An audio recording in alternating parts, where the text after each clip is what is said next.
গ্রীষ্ম বর্ষা বিনীতি ভরসা। হ্যাঁ, বিনীত শপিং সিটি। নমস্কার, আপনারা দেখছেন হুগলি আপডেট। আপনাদের সঙ্গে আমি উষা। আসছি খবরে। কার্তিক পুজোর শোভাযাত্রায় সদর শহর চুঁচুড়া জমজমাট। সারা রাত চুঁচুড়াবাসী দেখল অভিনবত্ব।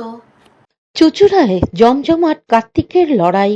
ডাচ উপনিবেশ ছিল একসময় চুঁচুড়ায়। সেই সময়কাল অনেক স্মৃতি সৌত রয়েছে চুঁচুড়া শহর ছড়িয়ে ছিটিয়ে। আর রয়েছে কার্তিকের লড়াই। পাশের শহর চন্দননগরের জগদ্ধাত্রী পুজো মিটতেই তোড়জোড় শুরু হয় চুঁচুড়ায়। গঙ্গার পাড়ের আরেক প্রাচীন শহর বাঁশবেড়িয়াতেও ঘটা করে হয় কার্তিক পুজো। সেখানে 4 দিন পুজোর পর হয় শোভাযাত্রা। আর চুঁচুড়ায় দুদিনের পুজো শেষ হয় কার্তিকের লড়াইয়ের মধ্য দিয়ে। দেব সেনাপতির হাতে তীর ধনুক নিয়ে এগিয়ে চলেন, সঙ্গে নানা রকম বাজনা বাদ্যি, আর থাকে আলোকসজ্জা। চুঁচুড়া কামারপাড়া খড়ুয়া বাজার লোহাপট্টি হয়ে বাসস্ট্যান্ড টাউনঘাট রোড ঘড়ির মোড় হয়ে নেতাজি সুভাষ রোড ধরে সুরিপাড়া তোলা ফটক প্রায় সারা রাত ধরে চলে শোভাযাত্রা, যা দেখতে পথের ধারে মানুষ বাড়ির ব্যালকনিতে রাত জাগেন। যে কার্তিক লড়াইয়ের জিতবে তাদের জন্য পুরস্কারের ব্যবস্থা থাকে। বিভিন্ন সংস্থা ও ক্লাবের পক্ষ থেকে কার্তিকের সাজ, আলোকসজ্জা, বাজনা সহ নানা বিভাগের পুরস্কৃত করা হয়। থাকে ট্রফি ও নগদ টাকা।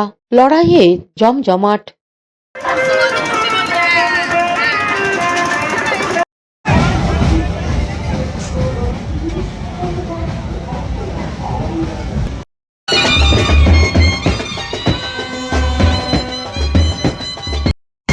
তাই আপনাদের বিশেষভাবে ধন্যবাদ জানাচ্ছি। হুগলি থেকে পানুপালের সঙ্গে চন্দনা দত্তের রিপোর্ট, হুগলি আপডেট। বয়স 100 বছর। যতবার নির্বাচন এসেছে ততবারই ভোট দিয়েছেন মোহাম্মদ ইসফাক, কিন্তু 2002 সালে ভোটার তালিকায় নাম নেই। 100 বছর বয়স। স্বাধীন ভারতে যতবার নির্বাচন ততবার ভোট দিয়েছেন মোহাম্মদ ইসফাক খান। সেই শতায়ু বৃদ্ধের নাম নেই শেষ এসআইআর 2002 তালিকায়। এসআইআর এর নাম থাকবে কি, চিন্তায় পরিবার। সপ্তগ্রাম বিধানসভার চকবাঁশবেড়িয়া এলাকা 3 নম্বর গুমটির বাসিন্দা মোহাম্মদ ইসফাক। 86 নম্বর বুথের ভোটার তিনি। 1925 সালে জন্ম। রুজিরুটির টানে উত্তরপ্রদেশের গোরখপুর থেকে বাঁশবেড়িয়া চলে আসেন। 3 নম্বর গুমটিতেই থাকেন সেই থেকে। বৃদ্ধের পরিবারের ছেলে মেয়ে, নাতি নাতনি নিয়ে প্রায় 30 জন ভোটার পরিবারের কর্তা তিনি। অথচ শেষ এসআইআর এর নাম নেই তার। এখনকার এসআইআর এর জন্য এমুনারেশনের ফর্ম পেয়েছেন, কিন্তু ভোটার তালিকায় থাকবেন কি, এ প্রশ্ন বৃদ্ধের। শতায়ু ভোটারের ছেলে মোহাম্মদ আরিসান খান এ বিষয়ে কি বলছেন শুনবো। এর মধ্যে ওনার নাম উঠেনি। আমাদের সব ছেলে পেলে নাম উঠেছে। 30টা ভোট আমাদের আছে, নাম উঠেনি। আমি এটাই চিন্তা করছি, নামটা উঠেনি কেন। আমাদের সব ছেলে পেলে সবাইকে নাম, আমার ছেলে আমার উঠেছে, আমার ছেলেও উঠেছে, কিন্তু আমার বাবার নাম উঠেনি। আমার বাবা 100 বছরে এখানে থাকছে। 1947 আজাদি হলো, তখন পরেটা আমার বাবা এখানে আছে গোরখপুর থেকে। এখানে মিলে চাকরি করছি, জুট মিলে। তারপর এখানে থেকে গেছে, বাড়ি বাড়ি সব এইখানে আমাদের। আমার 53 থেকে বয়স হয়ে গেছে, আর ছেলে আমার 20 বছর হয়ে গেছে। ওর ভোটার লিস্টে নাম হয়ে গেছে, আমাদের নেই। ওনার কি 2002 সালের লিস্ট নেই নাকি? 2002 লিস্ট নেই। 2025-এ আছে কিনা সেটা আমি বলতে পারছি না। 2025-এ আছে মনে হয়। ফর্ম দিয়েছে তো? ফর্ম দিয়েছে, বিএলআর কি কি বলছে। এখন কি চাইছেন আপনারা? আমাদের ভোট বাবাকে উঠবার উচিত আছে। ওই তো ম্যান হেড ওর আছে, ওর থেকে আমাদের আছে। আমি ওনার থেকে নেই, ও আমার থেকে আছে। আমার ছেলে পেলে আমার থেকে আছে, ওনার নামটাই বাদ হয়ে গেছে। এটাই আমাদের চিন্তার মধ্যে আছি, যে 100 বছর হয়ে গেছে এই বাঙালে আছে, বাঙালি সব আমাদের আছি। সব পড়ালেখা যে আছে, আমার ছেলে পড়ে জেআইএস কলেজ পড়ে। যে কটা ইলেকশন হয়েছে সব জায়গায়, সব বিধানসভা লোকসভা আমার বাড়িতে এসে, আমার পুলিশ এসে আমার বাড়িতে বাবা থেকে ভোট দিল, বিধানসভা লোকসভা। হুগলি থেকে পানুপালের সঙ্গে চন্দনা দত্তের রিপোর্ট, হুগলি আপডেট। সর্দার বল্লভভাই প্যাটেলের জন্মদিবস উপলক্ষে বর্ণাঢ্য শোভাযাত্রা চুঁচুড়ায় ও তারকেশ্বরে। সর্দার বল্লভভাই প্যাটেলের ১৫০তম জন্মদিবস উপলক্ষে চুঁচুড়া বিধানসভার অন্তর্গত ব্যান্ডেল মোড় থেকে রবীন্দ্রনগর পর্যন্ত এক বর্ণাঢ্য শোভাযাত্রা বের হয়। শোভাযাত্রার শেষে রবীন্দ্রনগরে এক পথসভা অনুষ্ঠিত হল।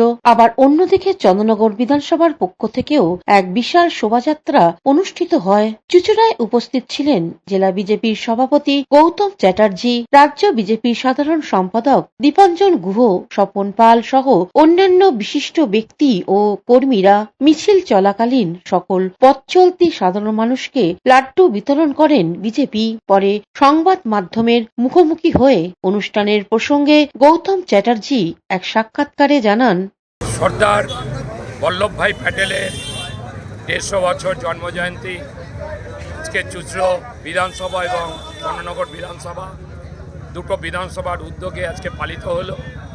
আমরা ব্যান্ডেল মোড় থেকে এই রবীন্দ্রনগর পর্যন্ত এক বর্ণাঢ্য পদযাত্রার মাধ্যমে এবং হাজারের ওপর সংখ্যা ছিল এবং ব্যান্ড সহকারে আজকে বহু মানুষ দুধারে রাস্তার দুধারে দাঁড়িয়ে তারা আমাদের এই শোভাযাত্রা দর্শন করেছে।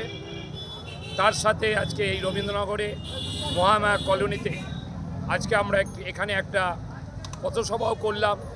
সেই পথসভায় আমাদের মাননীয় দীপাঞ্জন গুহ, মাননীয় ভাস্কর ভট্টাচার্য এবং জেলার সমস্ত কার্যকর্তা আজকে উপস্থিত ছিলেন।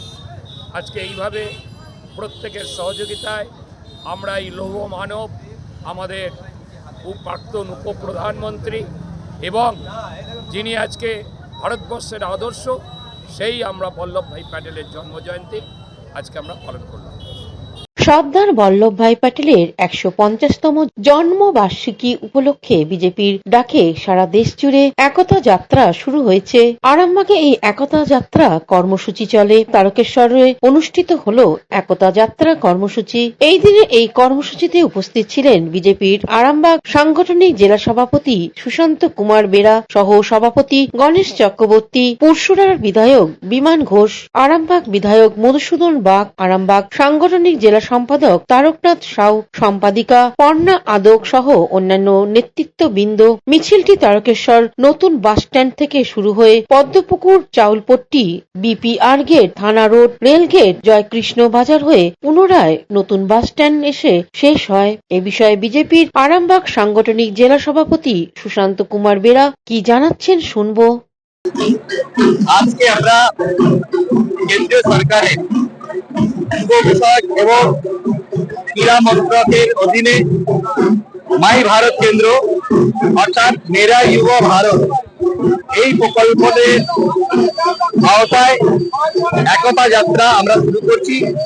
মূলত সর্দার বল্লভভাই প্যাটেলের ১৫০তম জন্মজয়ন্তী উপলক্ষে এক ভারত শ্রেষ্ঠ ভারতের নীতিতে আজকে আমরা পদযাত্রার সাথে সাথে একটা পথসভা করব। আমরা চাইছি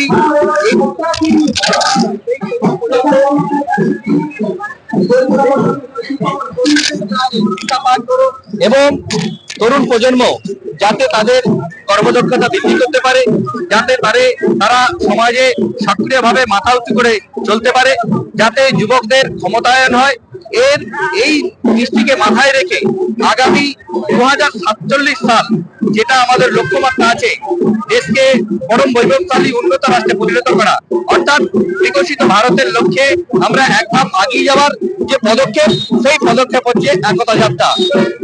এক ভারত শ্রেষ্ঠ ভারত, সেই উপলক্ষে আজকে আমরা পদযাত্রা বেরিয়েছি।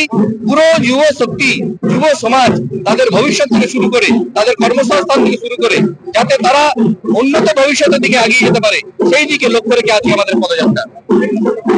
হুগলি থেকে আশিস কুমার ঘোষ, চন্দনন দত্ত ও অভিষেক গুপ্তা রিপোর্ট, হুগলি আপডেট। এখন নিয়ে নেব বিজ্ঞাপন বিরতি। বিরতির পর ফিরে আসছি খবরে।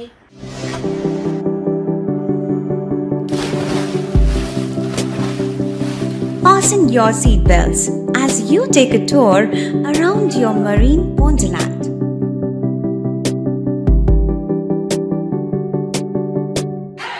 Spend a day at Aqua Marina and enjoy an array of water slides that give you butterflies in your tummy.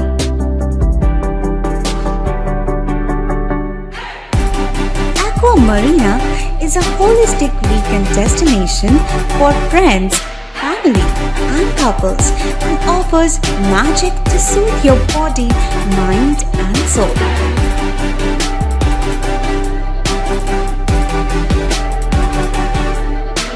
Aqua Marina, your customized magician. Welcome aboard and see the magic unfold. শীত গ্রীষ্ম বর্ষা পিনিতি ভরসা। হ্যাঁ, পিনিত shopping city. যে কোনো মরশুমের readymade জামা কাপড় পাওয়া যায় একই ছাদের তলায়। ছোট থেকে বড়, পুরুষ, মহিলা ও শিশুদের একমাত্র নির্ভরযোগ্য প্রতিষ্ঠান। শীতকালীন যে কোনো শাড়ি, জিন্স, টপ, কুর্তি, চুড়িদার, পাঞ্জাবি মানেই পিনিত শপিং সিটি। আখন বাজার, চুঁচুড়া, Hooghly. Amala nursing home. Enjoy a weekend at Vedam, the paradise of peace. A home away from home.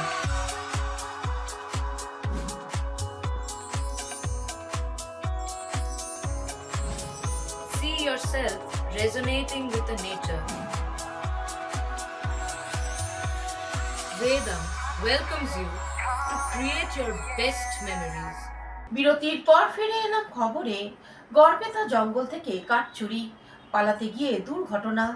পশ্চিম মেদিনীপুর জেলার গড়বেতা ৩ নম্বর ব্লকে চন্দ্রকোনা রোডে ডিকিতে রাতের বেলা গাড়ি ভর্তি কাঠ পাচার করতে গিয়ে উল্টে গেল গাড়ি। জ্যাম মেদিনীপুর দুর্গাপুর জাতীয় সড়কে।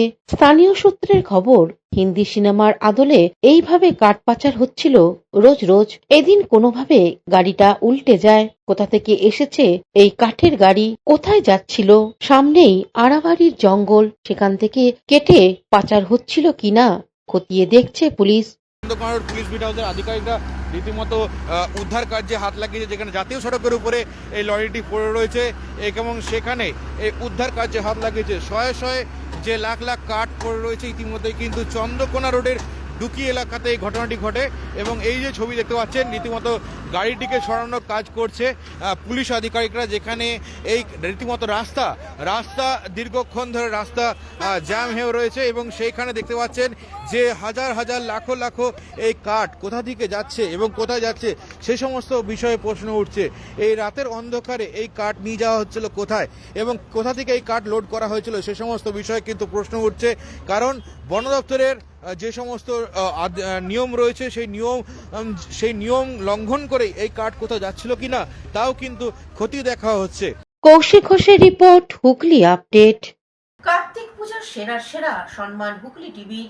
দুর্গা ও জগদ্ধাত্রী পুজোর পর এবার কার্তিক পুজোতেও সেরা সম্মান প্রদান করল হুগলি টিভি। চুঁচুড়ার 3টি সার্বজনীন ও 2টি পারিবারিক পুজোকে বেছে নিয়ে তুলে দেওয়া হয় এই বছরের সেরার সম্মান। বহু প্রাচীন ইতিহাস সমৃদ্ধ চুঁচুড়ার কার্তিক পুজো। কোন পুজো 250 বছর, কোনটি 300 বছর কিংবা তারও অধিক পুরনো। এখানে কার্তিকের রূপও নানান বৈচিত্র্যের ভরপুর। কোথাও রাজার মতো, কোথাও ঘরের ছোট্ট ছেলে, আবার কোথাও বাড়ির জামাইয়ের আদলে মূর্তি নির্মাণ হয়। চুঁচুড়ার বেশ কয়েকটি বনেদি পরিবারে আজও ধুমধামের সঙ্গে পালিত হয় কার্তিক পুজো। অন্যদিকে হুগলি টিভির পক্ষ থেকে বিশিষ্ট শিক্ষা অনুরাগী শ্রী দেবাশিস মুখার্জি কি বলছেন শুনে নেব। পুজোর সম্মান আপনি প্রথম থেকে শেষ অবধি রইলেন, কেমন লাগলো? বাবু, এর চেয়ে ভালো লাগার কি আছে? নিশ্চয়ই বিরাট আত্মতৃপ্তি। আর এই যে সাঁকর মোড়, এইখানকার 208 বছরের পুরনো পুজো, 208 বছর পুরনো, তারও আগে ওনারা বলছেন এবং অথেন্টিক প্রমাণ নাজিরখানা, চুঁচুড়োর নাজিরখানা থেকে চুঁচুড়োর নাজিরখানা থেকে এনেছে। এটা একদম অথেন্টিক প্রমাণ। এখানে কোনো মানে জল দেওয়া কথা নয় যে হ্যাঁ এমনি বলে দিল, তা নয়, কিন্তু একদম অথেন্টিক এবং তারও আগে হতে পারে। বহু পুরনো পুজো, সেই সময়ে কার্তিক পূজার কার্তিক ঠাকুরের যে পোশাক আজও সেই পোশাক পরে আছে, অর্থাৎ বাঙালির যে বাবুয়ানা সেইটা এখান দিয়ে প্রকাশ পাচ্ছে। দেখুন বাঙালি সেই সময় ধুতি আর জাতীয় পোশাক কি হচ্ছে বাঙালির ধুতি আর পাঞ্জাবি বা ধুতি চাদর।